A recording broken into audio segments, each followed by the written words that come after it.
Hola, ¿cómo están? Pues hoy es el día de nuestra clase número 5. Vamos a platicar sobre la alimentación en la época del Imperio Romano y de dónde viene todo este tema de al pueblo pan y circo, que es muy interesante.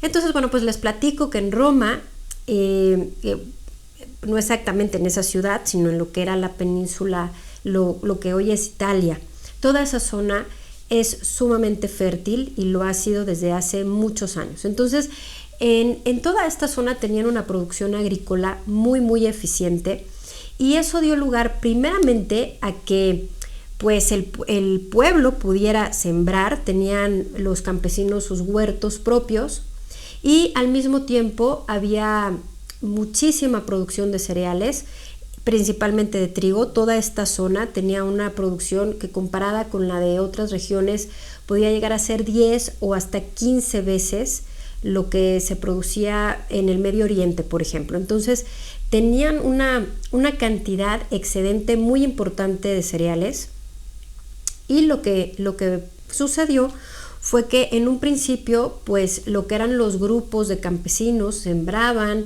comían sus hortalizas y bueno, tenían obviamente granjas pequeñas y posteriormente todo el excedente el gobierno empezó pues a confiscarlo para comenzar el comercio.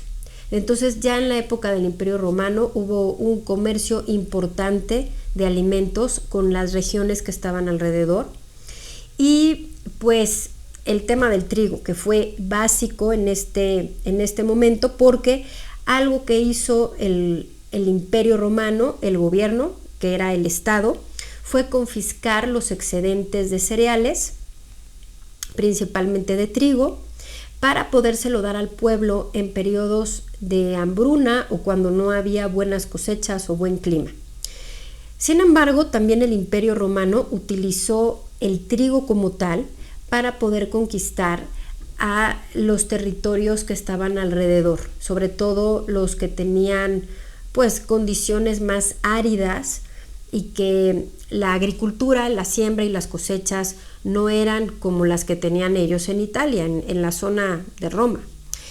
Aquí lo que sucedió es que se dieron cuenta de que la producción de trigo principalmente que tenían era tan alta que era súper fácil poder convencer a otros grupos que estaban cerca de poderse rendir y poder entregar sus territorios a cambio de alimento.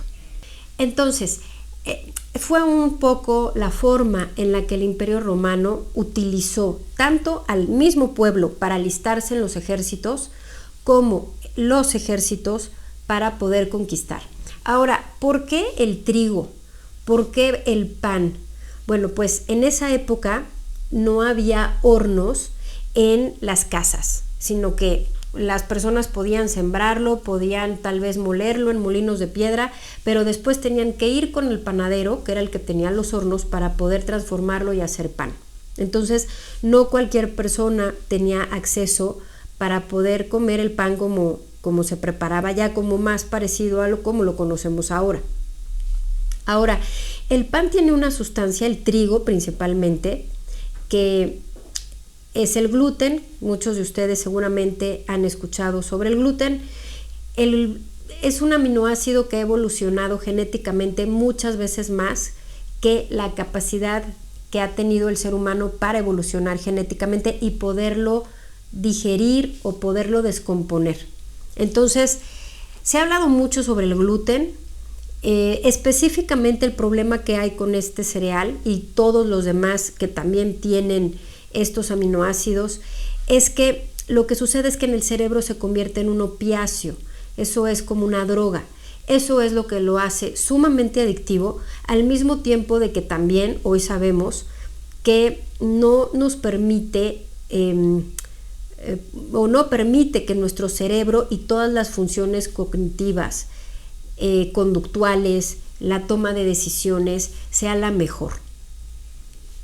Y bueno, pues entonces de ahí viene toda esta historia del pueblo pan y circo. El Imperio Romano se caracterizó por hacer este tipo de carreras con caballos y y con estas como pequeños carruajes, y en esos eventos también pues repartían pan. Entonces cada vez que había algún problema con el gobierno o dentro del estado o en la ciudad, lo que hacían era organizar este tipo de eventos deportivos y repartir pan a la población, porque bueno, tenían confiscada la mayor parte de la producción del trigo.